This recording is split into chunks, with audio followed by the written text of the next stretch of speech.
Hi, good evening. ഇന്നെനിക്കൊരു കാര്യം മനസ്സിലായി കേട്ടോ.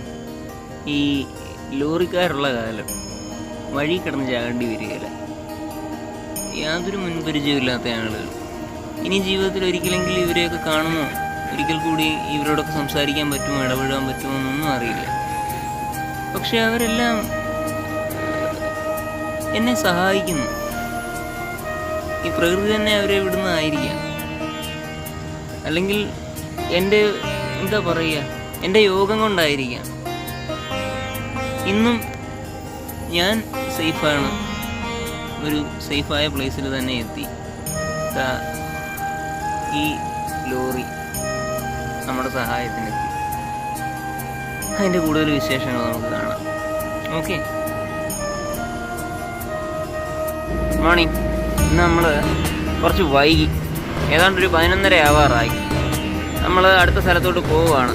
കാരണം ഇവിടെ രാവിലെ നല്ല മഴയായിരുന്നു. ഇതുവരെ വെയിൽ തെളിഞ്ഞിട്ടില്ല. അതെ കണ്ടോ, ഇവിടെ മൊത്തത്തിൽ വെള്ളവും ആകെപ്പാടെ പിന്നെ നടക്കാൻ നല്ല സുഖമായിരിക്കുമെന്ന് പ്രതീക്ഷിക്കുന്നു. അങ്ങനെ നമ്മൾ പുരി ലക്ഷ്യമാക്കി നടക്കുക. നമ്മൾ യാത്ര തിരിച്ചിട്ട് ആദ്യത്തെ മഴ ഇന്നാണ് ലഭിച്ചത്.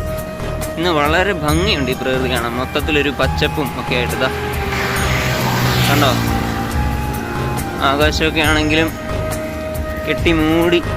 മൂടിക്കെട്ടി നിൽക്കുകയാണ്. ഇത് നമ്മളിപ്പോൾ ഒരു നദിയുടെ മുകളിൽ കൂടെ പോയിക്കൊണ്ടിരിക്കുന്നത്. ഇതിൻ്റെ പേര്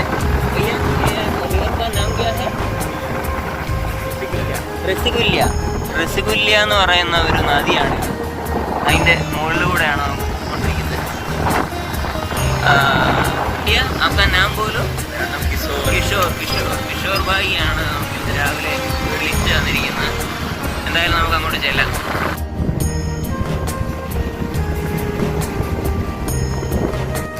അങ്ങനെ കിഷോർജി എനിക്കൊരു കാപ്പിയൊക്കെ വാങ്ങിച്ചു തന്നു. ഇപ്പോൾ അദ്ദേഹം ഒരു അന്നപൂർണ ഫിനാൻസ് എന്ന് പറയുന്ന ഒരു ഫിനാൻസ് സ്ഥാപനത്തിൽ ജോലി ചെയ്യുകയാണെന്നാണ് പറയുന്നത്.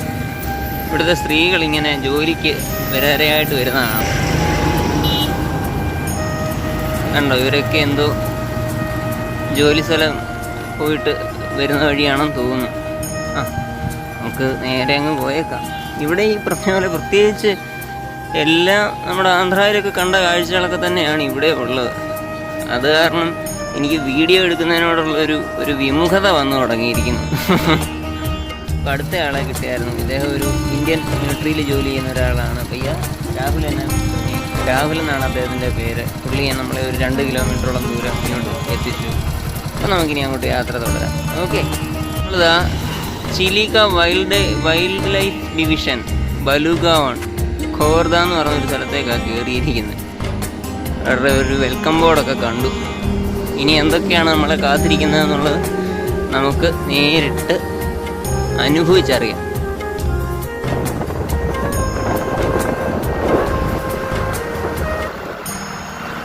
ഇവിടെ എത്തി നിൽക്കുന്ന ഗഞ്ചത്തിനടുത്ത് രംഭ എന്ന് പറയുന്ന ഒരു ചെറിയൊരു സ്ഥലം അവിടെയാണ്. നിങ്ങളെ കാണിച്ചു തരാം അതിൻ്റെ വിഷ്വൽ.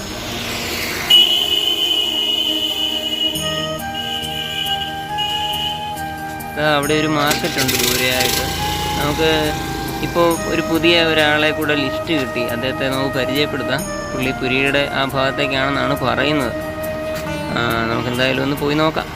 രംഭ എന്ന് പറയുന്ന ഈ പ്രദേശം സ്ഥിതി ചെയ്യുന്ന ചിലിക്ക എന്ന് പറയുന്ന ഒരു ലേക്കുണ്ട്. ഒഡീഷയിലെ തന്നെ ഫേമസ് ലേക്കാണ്. ഇങ്ങോട്ട് വരുന്ന വഴിക്ക് കണ്ടായിരുന്നു. അപ്പോൾ അതിൻ്റെ തീരത്തായിട്ട് സ്ഥിതി ചെയ്യുന്ന ഒരു ചെറിയ പ്ലേസാണിത്. ഈ ഗഞ്ചത്തിന് ഒരുത്തൂടി അത് വളരെ വിശാലമായിട്ട് കിടക്കുന്നത് ഈ കാണാൻ സാധിച്ചു. ഞാൻ നോക്കട്ടെ, സാധിച്ചാൽ നമുക്ക് തിരിച്ചു പോകുന്ന വഴിക്ക് അതിൻ്റെ ഒരു ചെറിയ വിഷ്വൽ എടുക്കാൻ ശ്രമിക്കാം. കുറച്ച് ദൂരത്തായിട്ടാണ്, അതാണ് നമ്മുടെ മൊബൈൽ വളരെ പരിമിതമാണല്ലോ. സന്തോഷം തോന്നുന്ന വേറൊരു കാഴ്ച ഉണ്ട് കേട്ടോ, ഞാൻ കാണിച്ചു തരാം. ഗവൺമെൻറ് ഗേൾസ് ഹൈസ്കൂൾ കണ്ടോ, ഇതാ അതിൻ്റെ കാഴ്ചകളൊക്കെയാണ്. അകത്തേക്ക് കയറാനൊന്നും സാധിക്കുമെന്ന് തോന്നുന്നില്ല. വളരെ അത്ര ഗംഭീരമൊന്നും പറയാൻ പറ്റത്തില്ല. ഒരു കോമ്പൗണ്ടുണ്ട്, ഞാപ്പാടെ ഇത്രയുണ്ട്. എന്നാൽ പോലും മതിയല്ലോ, ഒരു വിദ്യാഭ്യാസ സ്ഥാപനമില്ലേ, അതൊരു വലിയ കാര്യം തന്നെയല്ലേ. പഠിക്കണം. നമ്മൾ വരുന്ന വഴിക്ക് ഏറ്റവും കുറവ് കണ്ടതാണ് വിദ്യാഭ്യാസ സ്ഥാപനങ്ങൾ. കാണാൻ സാധിച്ച മറ്റൊരു വസ്തുതയാണ് ഇവിടെ കശുവണ്ടി വ്യവസായം വ്യാപകമായിട്ടുണ്ട് കേട്ടോ. ഞാൻ ഇത്ര നേരം ഇവിടെ വന്നിട്ട് ഇതാ അകത്തോട്ട് ഇതാ ആ ദൂരെ കാണുന്ന ആ പച്ച വാതിൽ, അത് Narayana cashew industry private limited, അങ്ങനെയാണ് അത്. രംഭ എന്ന് പറയുന്ന ഈ സ്ഥലത്ത് അതും ഒരു കാഷ്യൂ ഫാക്ടറിയാണ്. കാഷ്യൂ ഫാക്ടറീസ് ഇവിടെ ഇഷ്ടം പോലെ ഉണ്ട്. സന്തോഷമുള്ളൊരു കാഴ്ച ഉണ്ട് കേട്ടോ. ഇത് കണ്ടോ ഈ ബാക്കിലായിട്ട്, ഇത് ഒരാലിൻ്റെ തൈ അവർ സംരക്ഷിച്ചിരിക്കുന്നതാണ്. ആക്ച്വലി നമ്മൾ ഈ യാത്ര തുടങ്ങുമ്പോഴത്തേനും ഞാൻ മാക്സിമം ചെയ്യണമെന്ന് ഉദ്ദേശിച്ചിരുന്നൊരു കാര്യം ഉണ്ടായിരുന്നു. ഒരു മരമെങ്കിലും സംരക്ഷിക്കണം എന്നുള്ള, അല്ലെങ്കിൽ ഒരു മരമെങ്കിലും നട്ട് പോകണമെന്നുള്ളത്. സാഹചര്യവശാൽ എനിക്ക് അതിന് സാധിച്ചില്ല. അത് മാത്രമല്ല, നമ്മൾ വേറൊരു ഉദ്യമത്തിലേക്ക് കടക്കുകയും ചെയ്തതാ. കണ്ടോ ഇപ്പോൾ ഇതാണ്, ഈ മാസ്ക് ആണ് ഏറ്റവും കൂടുതൽ ആവശ്യം. ആൾക്കാർ അവർക്ക് അങ്ങനെ ഒരു അവബോധം ആവശ്യമുള്ളത് കൊണ്ട്, അങ്ങനെ എനിക്ക് തോന്നിയത് കൊണ്ടാണ് ഞാൻ ഇങ്ങനെ ഒരു ഉദ്യമത്തിലേക്ക് കടന്നത്. അപ്പോൾ നമ്മുടെ സാഹചര്യവശാൽ നമുക്ക് ആ മരം എന്നുള്ള, ഒരു ദിവസം ഒരു മരം നടുക എന്നുള്ള ആ ഒരു ഉദ്യമത്തിൽ നിന്ന് നമുക്ക് അല്പം പിന്നോട്ട് പോകേണ്ടി വന്നു. എങ്കിൽ പോലും ഇത്തരം ചില കാഴ്ചകൾ കാണുമ്പോൾ ഒരുപാട് സന്തോഷമുണ്ട്. രംഭ എന്ന പേരുള്ള ആ ചെറിയ പ്രദേശത്തിൻ്റെ തെരുവുകളിലൂടെ നമ്മൾ പോയിക്കൊണ്ടിരിക്കുന്നത്.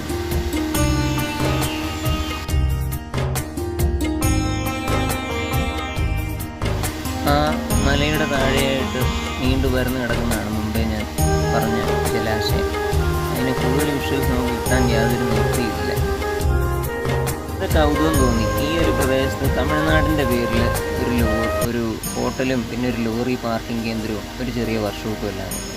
തമിഴ്നാട് ഹോട്ടൽ എന്നാണ് അതിൻ്റെ പേര് തന്നെ. ലോറികളൊക്കെ അവിടെ പാർക്ക് ചെയ്തിരിക്കുന്നത് നമുക്ക് കാണാൻ സാധിക്കും. ഇതാണ് സലിൽ ബായ് നമ്മളെ ഒരു 6-8 കിലോമീറ്ററോളം ദൂരം ഇവിടെ എത്തിച്ചിട്ടുണ്ട്. ഇനി നമുക്കിവിടുന്ന് പുരി പോകണം. पुरी कितने किलोमीटर? पुरी यहाँ से होगा तो 60 चला है और 120 kilometre 120 kilometre maximum. Okay, thank you so much भाई. मैं चलता है ना? ओके ठीक है, थैंक यू. നമ്മൾ പുരിയിലോട്ടുള്ള വഴി ഇങ്ങനെ നടന്നുകൊണ്ടിരിക്കുക. ഇന്ന് എവിടെ വരെ ചെല്ലുമെന്നൊരു ഗ്യാരണ്ടി ഇല്ല. കാര്യം ഇനി ഇവിടെ നിന്ന് ഒരു 100-110 കിലോമീറ്ററെങ്കിലും മിനിമം ഉണ്ടെന്നാണ് അറിയാൻ കഴിഞ്ഞത്. പക്ഷേ ഈ സ്ഥലമൊക്കെ ഞാൻ നടന്നു വന്നില്ലായിരുന്നെങ്കിൽ ഒരുപാട് മിസ് ചെയ്തേനെ കേട്ടോ. കാര്യം അസാമാന്യമായ ഭംഗിയാണ് ഇവിടെ എല്ലാം. ഭയങ്കര രസമാണ് കാണാൻ. ഒരു മൊത്തം പച്ചപ്പ്. അതുപോലെ തന്നെ ഇവിടെ അടുത്തൊരു 6.5 കിലോമീറ്റർ അകത്തേക്ക് പോയിരുന്നെങ്കിൽ ഒരു ക്ഷേത്രം, ഒരു രാജാവിൻ്റെ കൊട്ടാരമൊക്കെ ആയിട്ടുണ്ടായിരുന്നു. നമുക്ക് അത് കാണാനുള്ളൊരു സാവകാശമില്ല. കാര്യം തിരിച്ചിങ്ങോട്ട് വരാൻ വണ്ടിയൊന്നും കിട്ടിയില്ലെങ്കിൽ നമ്മൾ തെണ്ടിപ്പോവും. കാര്യം ഈ പ്രദേശം അധികം ധാബകളോ അല്ലെങ്കിൽ നമുക്ക് സ്റ്റേ ചെയ്യാൻ പറ്റിയൊരു സ്ഥലമൊന്നും ഇല്ല. അപ്പോൾ നമ്മുടെ ഒരു ടൈം കാൽക്കുലേഷനൊക്കെ തെറ്റിക്കഴിഞ്ഞാൽ നമുക്ക് കൃത്യമായ ഒരു ഇതില്ലാതെ ആയിപ്പോവും. അപ്പോൾ നമ്മൾ ടെൻ്റൊന്നും ഇല്ലാത്തതുകൊണ്ട് വഴിയിൽ കിടക്കാനും പറ്റത്തില്ലല്ലോ. എവിടെയെങ്കിലും ഒന്ന് നമുക്ക് തല ചായ്ക്കാൻ ഒരു ശകലം സ്ഥലം കിട്ടണ്ടായോ. അതുപോലെ മൊബൈലിലെ ചാർജ് എല്ലാം നമ്മൾ നോക്കണമല്ലോ. അതുകൊണ്ട് തന്നെ നമുക്ക് അങ്ങോട്ട് പോകാൻ സാധിച്ചില്ല. എന്തായാലും നമുക്ക് മുന്നോട്ട് പോയി. ഇതുവഴി ഈ കാണുന്നതൊക്കെ വനമേഖലയാണ് കേട്ടോ. ആ കുറേ ഭാഗമൊക്കെ അങ്ങോട്ട് മാനിൻ്റെയൊക്കെ പടങ്ങളൊക്കെ വെച്ചിട്ടുണ്ടായിരുന്നു. എന്തായാലും കണ്ണിന് ഭയങ്കര രസം നൽകുന്ന കാഴ്ചകളാണ് ഇവിടെ മുഴുവൻ. ഇവിടെ അത് കണ്ടോ, government of Odisha forest department central nursery Badaghati എന്നൊക്കെ പറഞ്ഞിട്ട് എന്തൊക്കെയോ സംഭവങ്ങളൊക്കെ അവിടെ എഴുതിയിട്ടുണ്ട്. എന്തായാലും നമുക്ക് മുന്നോട്ട് തന്നെ പോകാം. ബാഡാഘാട്ടി അല്ല ബഡാഘട്ടി അങ്ങനെയാണ് പിന്നീട് ആലോചിച്ച് കഴിഞ്ഞപ്പോഴാണ് കിട്ടിയത്. അവിടെ എന്തൊക്കെയോ നഴ്സറീസൊക്കെ ഉണ്ട് കേട്ടോ. അകത്ത് കുറേ പ്ലാന്റ്സ് ഏതാണ്ടെല്ലാം നല്ല രീതിയിലൊക്കെ നട്ടിട്ടുണ്ട്. ഗവൺമെൻറ് സ്ഥാപനം ആയതുകൊണ്ട് തന്നെ നമുക്ക് അകത്ത് കയറി അങ്ങനെയൊന്നും വീഡിയോ എടുക്കുന്നൊന്നും ഒരു നല്ല പ്രവണതയല്ലല്ലോ. അതുകൊണ്ട് നമുക്ക് നേരെ വിട്ടു പോയേക്കാം. ഭയങ്കര രസമുള്ളൊരു നാട്ടുവഴി കണ്ടോ. ആൾക്കാരൊക്കെ അങ്ങോട്ട് നടന്നു പോകുന്ന കണ്ടപ്പോഴേ എനിക്ക് ഭയങ്കര രസം തോന്നി, ഒരു ഇഷ്ടം തോന്നി. അതുകൊണ്ട് ഞാൻ എടുത്തു എന്ന് മാത്രം. ഇത്തിരി പച്ചപ്പും ഹരിതാഭയൊക്കെ ഇഷ്ടപ്പെടുന്നവർക്ക് ഒറീസ അടിപൊളിയായിരിക്കും. ഞാൻ കാണിച്ചു തരാം കേട്ടോ. ഇത് കണ്ടോ, അവരവിടെ വയലിലൊരു കിണർ കുത്തുവോ ഏതാണ്ട് കലാപരിപാടിയാ. ഇത് കണ്ടോ, ഇവിടെ ഒരു ചെറിയ തണുപ്പും ഒരു കുളിരും ഒക്കെ ഉണ്ട് കേട്ടോ. ഭയങ്കര രസമാണ് ഇവിടെയൊക്കെ കാണാൻ. എൻ്റെ കർത്താവേ, ഇവിടെ ആന ക്രോസ് ചെയ്യുന്ന സ്ഥലമാണ് കേട്ടോ. അയ്യോ, ഇത് ഫോറസ്റ്റാണ്, നല്ല ഫോറസ്റ്റ് ഏരിയ ആണല്ലോ. ഞാനിപ്പോഴാണ് ആ ബോർഡ് സത്യം പറഞ്ഞാൽ ശ്രദ്ധിച്ചത്. നമുക്കിവിടെ വേഗം പാസ് ചെയ്യണം. ഓക്കെ, അമ്പാടി രാജനൊക്കെ ഉൾപ്പെടെ നല്ല ഒന്നാന്തരം ആനകൾ വീടിനടുത്തുള്ളപ്പോൾ അവിടുന്ന് ഒറീസ വരെ നടന്നു വന്നിട്ട് ഇവിടുത്തെ ആനയുടെ ചവിട്ടുകൊണ്ട് ചത്തെന്ന് പറഞ്ഞാൽ മോശമാണ്. അതുകൊണ്ട് നമുക്ക് ഉള്ള നേരത്ത് വെച്ച് പിടിപ്പിക്കാം. അയ്യോ, എങ്ങനെയെങ്കിലും ഒരു 3-3.5 കിലോമീറ്റർ കവർ ചെയ്ത് കഴിഞ്ഞാൽ ഒരു ധാവയുണ്ടെന്നാണ് കേട്ടെ. ആദ്യമായിട്ട് ഇവിടെ ഒരു സംഭവം ഉണ്ടായി കേട്ടോ. ഒരാൾ എന്നോട് പറഞ്ഞു, കൊറോണ സിറ്റുവേഷൻ അല്ലേ, എങ്ങനെ ലിഫ്റ്റ് തരുമെന്ന്. ഒരു സാധാരണ പണിക്കാരൻ. എന്തായാലും എന്നെ അത്ഭുതപ്പെടുത്തി കേട്ടോ. അത് മാത്രമല്ല, ഒരുപാട് സന്തോഷവും തോന്നി.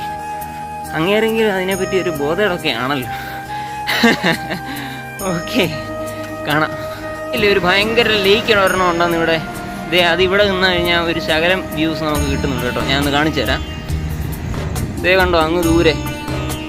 അത് അയ്യോ, ഇത് ചെറുതൊന്നുമല്ല കേട്ടോ. എൻ്റെ അമ്മേ, നമ്മുടെ വേമ്പനാട്ട് കായലിൻ്റെ ഒക്കെ ഒരു വലിയേട്ടനായിട്ട് വരും. അതങ്ങ് നീണ്ടു പരന്ന് കിടക്കുക. അവിടെ ഒരു സ്വാമിയാണെന്ന് തോന്നുന്നു, നമ്മളെ നോക്കി നിൽപ്പുണ്ട്.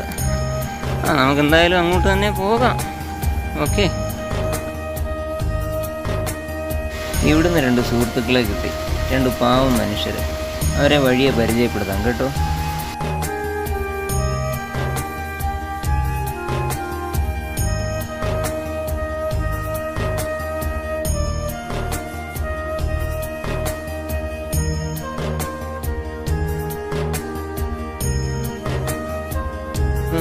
ഈ മനുഷ്യര് എനിക്ക് വേണ്ടിയിട്ടാ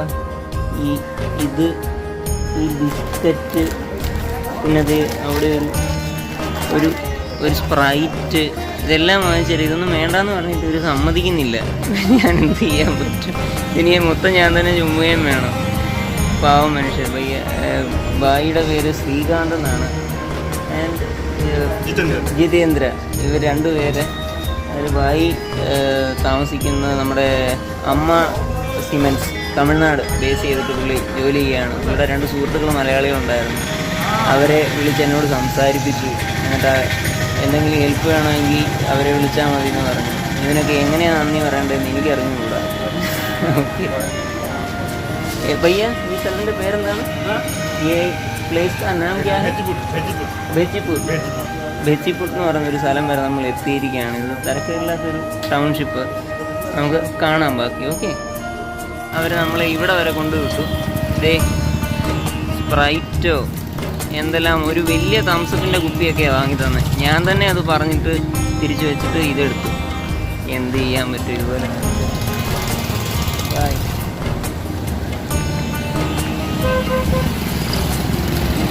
എവിടെ? ബായ്. ഓക്കെ ഭയ്യ, ഓക്കെ. ഇല്ല, അവർ മടങ്ങി പോവുകയാണ്. അവരെന്നെ ഇവിടെ ഒരു 3-4 കിലോമീറ്റർ വരെ, 3-4 ഒരു 3 കിലോമീറ്റർ എന്നെ എത്തിച്ചിട്ടുണ്ട്. ഒരു രക്ഷയില്ല. പുള്ളിയെല്ലാവും ഇത് തന്നെ ഹെൽപ്പ് ചെയ്തുകൊണ്ടിരിക്കും. ഞാൻ പറഞ്ഞു വേണ്ടാന്ന്, പക്ഷെ എന്ത് ചെയ്യാൻ പറ്റും, സമ്മതിക്കുന്നില്ല. പുള്ളി ഒരു ശകലം മാറ്റി വെച്ചിട്ടുണ്ട്. എന്നാലും കുഴപ്പമില്ല, പുള്ളിയെല്ലാവും ഇതും പുള്ളി എന്നെ കൊണ്ടുപോകാം. ഇദ്ദേഹത്തിൻ്റെ പേര് അജയ് എന്നാണ്. ഇവിടെ എന്തൊക്കെയോ ചെറിയ പണികളൊക്കെ ചെയ്ത് ജീവിക്കുന്ന ആളാണ്. ഞാനപ്പോൾ എനിക്ക് ഇതൊക്കെ വാങ്ങിത്തരുന്നത് ഇദ്ദേഹം കണ്ടിരുന്നു. അപ്പോൾ അദ്ദേഹം പുറകെ വന്നിട്ട് ഇപ്പോൾ ഏതാണ്ടൊരു 1 കിലോമീറ്ററോളം ആയി കേട്ടോ. വെച്ച് ചവിട്ടിക്കൊണ്ടിരിക്കുകയുള്ളൂ. അത് നോക്കി, നല്ല കഥയായി. ഈ പുള്ളി എന്നെ കൊണ്ട് ചവിട്ടി കുരി വരെ എത്തുമെന്ന് തോന്നുന്നു കേട്ടോ. കുറച്ച് നേരമായിട്ട് ഞാൻ കാണിച്ച് കൊണ്ടേയിരിക്കുക ഈ ഹൈവേയിലൂടെ. ഇന്നത്തെ ഏറ്റവും വലിയ ഹൈലൈറ്റ് ഇത് തന്നെയാണ്. ഭയങ്കര എക്സ്പീരിയൻസ് ആട്ടോ.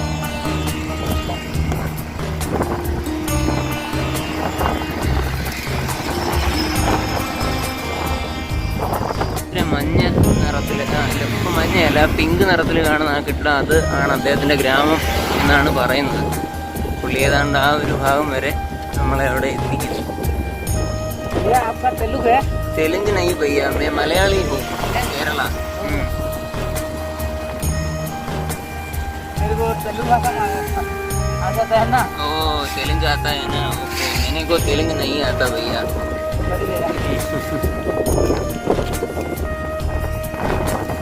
ഇത്ര മനുഷ്യരല്ലേ? ആ ഭയ്യ, ഓക്കെ. അതാണ് പുള്ളിയുടെ ഗ്രാമം. ഓക്കെ. അതുകൊണ്ട് ആ മഞ്ഞ കെട്ടിടം കാണുന്ന അവിടെയാണ് അദ്ദേഹത്തിൻ്റെ വീടെന്നാണ് പറഞ്ഞത്. പക്ഷേ എന്നെ ഇവിടെ ഇറക്കാനുള്ള മട്ടില്ല. മിക്കവാറും പുള്ളി എന്നെ കൊണ്ട് കുരുക്കി പോകും കേട്ടോ. ആ ഭയ്യ, ആ മഹാമനുഷ്യൻ പുള്ളി എന്നെ ഇത്രയും നേരം സൈക്കിളെ വിട്ടതാ ഇവിടെ വരെ എത്തി. भैया आपका नाम बोलो. अजय. अजय, हाय बोलो. हाय. ओके, ठीक है भैया, താങ്ക് യു ബൈ. ദൈവമേ, എന്തൊരു മനുഷ്യൻ. ഇതാ പോകുന്ന പോക്ക് കണ്ടു. കൊള്ളാം. എന്നെ ഒരു 2-2.5 കിലോമീറ്ററോളം സൈക്കിളെ വിട്ടിച്ചു കേട്ടോ. സത്യം പറഞ്ഞു കഴിഞ്ഞാൽ എനിക്ക് സൈക്കിളായിരുന്നിട്ട് ഞാൻ ഒട്ടും കംഫർട്ടല്ല. എനിക്ക് കാലിന് വേദനയൊക്കെ എടുക്കുന്നുണ്ട്. പക്ഷേ എന്ത് പറയാനാ, പുള്ളി നമ്മളോട് അങ്ങനെ ചെയ്യുമ്പോൾ അത് ഇത്തരം സാഹചര്യങ്ങൾ സ്വീകരിക്കുക എന്നുള്ളതല്ലാതെ നമുക്ക് വേറെ നിവൃത്തിയില്ല. പുള്ളി മാസ്ക് വെച്ചിട്ടില്ല. പക്ഷേ അതൊന്നും നമ്മളിപ്പോൾ പറഞ്ഞിട്ടൊരു കാര്യവുമില്ല. ഇതൊക്കെ ഈ യാത്രയിൽ ഓരോ അനുഭവങ്ങളാവാം, ഓരോ എക്സ്പീരിയൻസ്. ഖുദ്ര, ഒഡീഷ, ബാർക്കുൾ എന്ന് പറഞ്ഞൊരു സ്ഥലം ഒരു 5 കിലോമീറ്റർ അപ്പുറത്തുണ്ടെന്നാണ് കേൾക്കുന്നത്. നമുക്കെന്തായാലും അവിടെ വരെ ഒന്ന് നടന്ന് നോക്കാം. അങ്ങനെ നമ്മൾ നടന്ന് മാ നാരായണി എന്ന് പറയുന്നൊരു റെസ്റ്റോറൻറ്റ്, ഒരു നല്ല റെസ്റ്റോറൻറ്റ് കേട്ടോ, ഇവിടെ വരെ എത്തി. കൊള്ളാം, രസം. നമുക്ക് കുറച്ച് നേരം ഇവിടെ നിന്ന് റെസ്റ്റ് എടുത്തിട്ട് പോകാം. ഞാനിവിടെ നടന്നു വരുന്ന കണ്ടപ്പോൾ അതാ ഈ ചേട്ടന്മാർ ആരും മാസ്ക് ഒന്നും വെച്ചിട്ടില്ല കേട്ടോ. പക്ഷെ ഞാൻ മാസ്ക് വെച്ചിട്ടുണ്ട്, അതുകൊണ്ട് കുഴപ്പമില്ല. ഈ ചേട്ടന്മാരെനിക്കൊരു ലിഫ്റ്റ് തന്നു. അവർ പുരിയിലോട്ടൊന്നും അല്ല, പക്ഷെ പുരി പോകുന്ന വഴിക്ക് ഒന്ന് ഡ്രോപ്പ് ചെയ്യാമെന്ന് പറഞ്ഞു. അവർ റൂട്ടും പറഞ്ഞു തരുന്നുണ്ട്. പൂർണ്ണമായിട്ട് എനിക്ക് ഭാഷയൊന്നും മനസ്സിലാകുന്നില്ല, എങ്കിൽ പോലും കുഴപ്പമില്ല. ഇത് ഇവിടെയൊക്കെ കാണാൻ നല്ല രസമുണ്ട് കേട്ടോ. കൊള്ളാം, അടിപൊളി.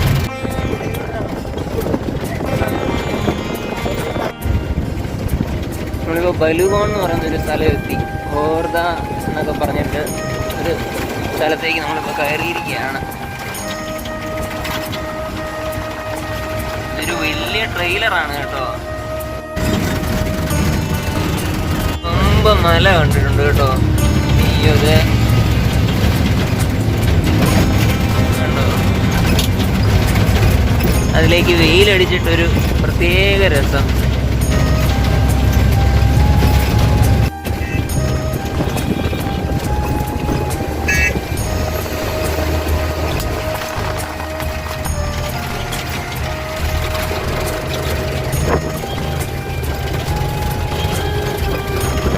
ആരും അല്ലാത്ത എന്നെ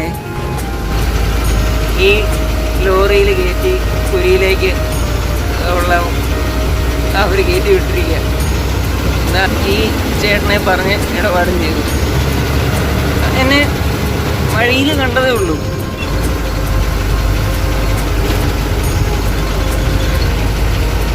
മുണ്ടേശ്വർ എന്ന് പറഞ്ഞൊരു സ്ഥലത്ത് എത്തിയിരിക്കുക.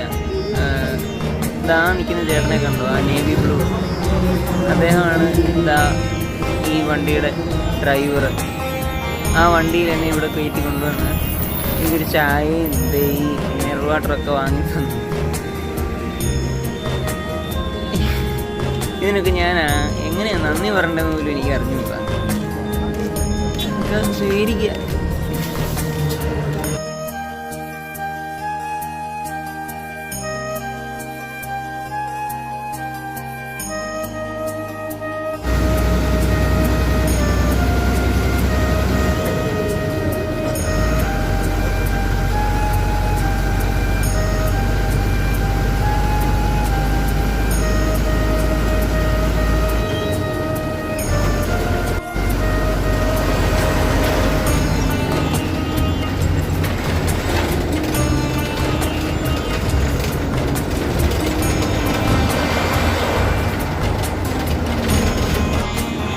നമ്മളിപ്പോൾ ജംഗ്യ എന്ന് പറയുന്ന ഒരു സ്ഥലത്താണ്. ഇവിടുന്ന് ഭുവനേശ്വറിന് അധികം ദൂരമൊന്നും ഇല്ല. ഇവിടുന്ന് പുരിയിലേക്കും പോവാം. ഇതാ ആ നിൽക്കുന്ന ആ നേവി ബ്ലൂ ഇട്ട മനുഷ്യൻ, അങ്ങോട്ട് തിരിഞ്ഞ് നിൽക്കുന്ന ആ മനുഷ്യൻ, അദ്ദേഹത്തിൻ്റെ വണ്ടിയിൽ എനിക്കും ഇന്ന് സ്റ്റേ ഒരുക്കിയിരിക്കുകയാണ്. ഞാൻ അദ്ദേഹത്തിൻ്റെ ഭാഷ, അദ്ദേഹത്തിൻ്റെ പേര് പോലും എനിക്ക് നേരാവണ്ണം പറയാൻ അറിയില്ല. എന്താ പറയേണ്ടതെന്ന് അറിയില്ല. ഞാനിന്ന് അദ്ദേഹത്തിൻ്റെ കൂടെ നാളെ രാവിലെ പിരിയാൻ വേണ്ടി. അതിനെപ്പറ്റി സുഹൃത്തുക്കളോടൊക്കെ പറയുകയാണ്, കേരളത്തിൽ നിന്ന് നടന്നു വന്ന ആളാണ് എന്നൊക്കെ പറഞ്ഞ്. അവരും അപ്പോൾ ചോദിച്ചു, കേരളത്തിൽ നിന്ന് നടന്നു വന്നു? ഞാൻ പറഞ്ഞു നടന്നു ഒപ്പം ലിഫ്റ്റ് അടിച്ചു. അത് അവർക്കും അറിയാം. ഞാൻ ഇതിൻ്റെ കുറച്ച് വിഷ്വൽസ് നിങ്ങളെ കാണിച്ചു തരാം കേട്ടോ.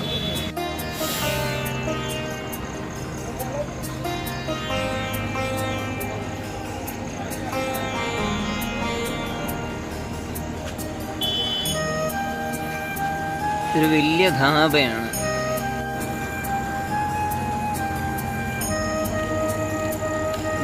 ആ കിടക്കുന്നതാണ് നമ്മൾ വന്ന ലോറി. അതിനകത്തേക്ക് ഒരുപാട് ലോറികൾക്ക് കിടക്കാനുള്ള സ്ഥലമുണ്ട്.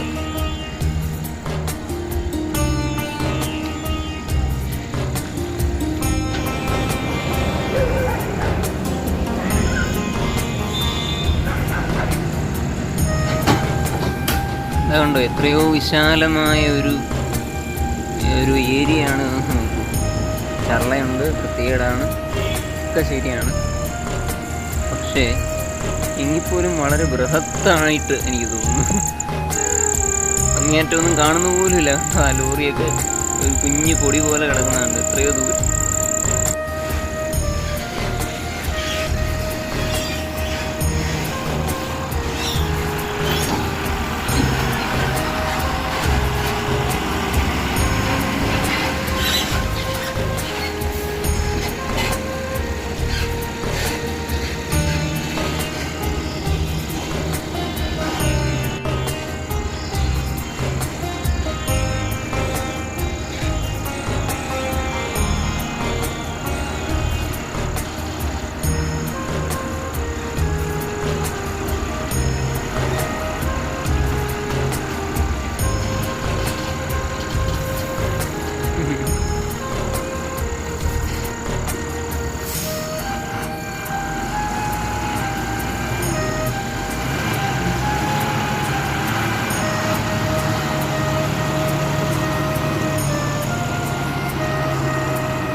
ഇതാണ് നമ്മൾ വന്ന ലോറി. ഇത്രയും പഴകിയ ഈ വണ്ടി, ആ പാവം, അത് വളരെ കഷ്ടപ്പെട്ടാണ് അദ്ദേഹം ഓടിക്കുന്നത്. പുതിയ ലോറിക്കാരൊക്കെ വരുമ്പോഴത്തേനും അവർ സൈഡ് പോലും കൊടുക്കില്ല. ഈ വെട്ടക്കുറവ് അതുപോലെ അകമൊക്കെ തുരുമ്പിച്ച ഈ വണ്ടി പാവം ഈ നിറഞ്ഞ ലോഡുമായിട്ട് ഓടിക്കുമ്പോൾ എന്തോരം കഷ്ടപ്പെടുന്നുണ്ടെന്ന് ഞാൻ കാണുന്നുണ്ട്. അങ്ങനെ അങ്ങേര് ചങ്ക് വെള്ളമാക്കി തുച്ഛമായ ഒരു വരുമാനം വാങ്ങിക്കുന്ന അതിൽ നിന്നാണ് എനിക്ക് മിനറൽ വാട്ടറും എന്തൊക്കെ മുട്ടായി കഥ ഇതൊക്കെ വാങ്ങി എനിക്ക് തന്ന് പോകുന്ന പോക്ക് കണ്ടോ. എനിക്കുള്ള ഭക്ഷണം വാങ്ങി തന്നിട്ട് എനിക്ക് കഴിക്കാൻ എന്നെ ഇരുത്തിയിട്ട് പോകുന്ന പോക്കാണ്. എൻ്റെ പേരെന്താണെന്ന് പോലും അദ്ദേഹത്തിന് അറിയാൻ സാധ്യതയില്ല. ഇതിനൊക്കെ എന്തു പറയാനാണ്.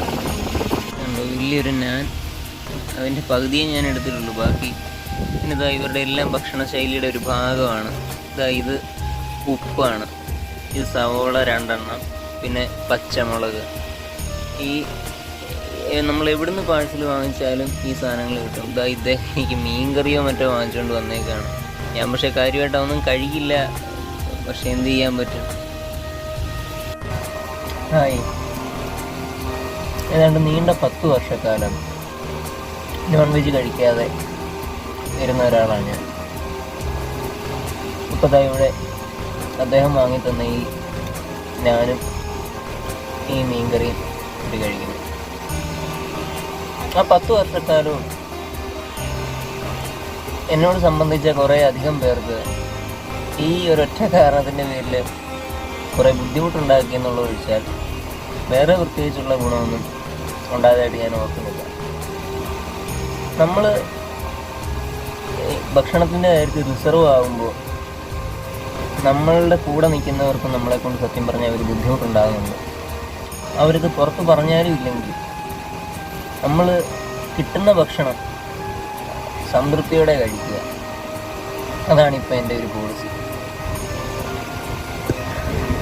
എന്തായാലും വളരെ നല്ല രുചിയുണ്ട് കേട്ടോ. അദ്ദേഹത്തിൻ്റെ അധ്വാനത്തിൻ്റെ ഫലമായിരിക്കാം. ഓക്കെ. ദീർഘമായ ദൂരം നടന്നുകൊണ്ടിരിക്കുന്ന എന്നെ പാതി വഴിയിൽ നിന്നും വണ്ടിയിൽ കയറ്റി യാതൊരു ലാഭേച്ഛയും കൂടാതെ വെള്ളവും ഭക്ഷണവും വാങ്ങിത്തന്ന്, മാത്രമല്ല സ്വയം ക്ഷീണമാറ്റാനുള്ള ബെഡ് എനിക്ക് തന്നു. ലോറിയുടെ മുകളിൽ പോയി ഈ രാത്രിയിൽ കിടന്നുറങ്ങുന്ന നിങ്ങളോട് എങ്ങനെ നന്ദി പറയണമെന്ന് എനിക്കറിയില്ല മനുഷ്യ. രത്നാകർ റാണ എന്ന നിങ്ങളുടെ പേര് പഠിക്കുവാൻ തന്നെ എനിക്ക് ഏറെ നേരം വേണ്ടി വന്നു. യാതൊരു മുൻപരിചയവും കൂടാതെ എന്നെ സഹായിച്ച നിങ്ങളെ എങ്ങനെ നന്ദി പറയണമെന്ന് എനിക്കറിയില്ല. എങ്കിലും ഞാൻ ഉറപ്പ് നൽകുന്നു, എൻ്റെ ലക്ഷ്യപ്രാപ്തി നിങ്ങൾ കൂടി അവകാശപ്പെട്ടതായിരിക്കും.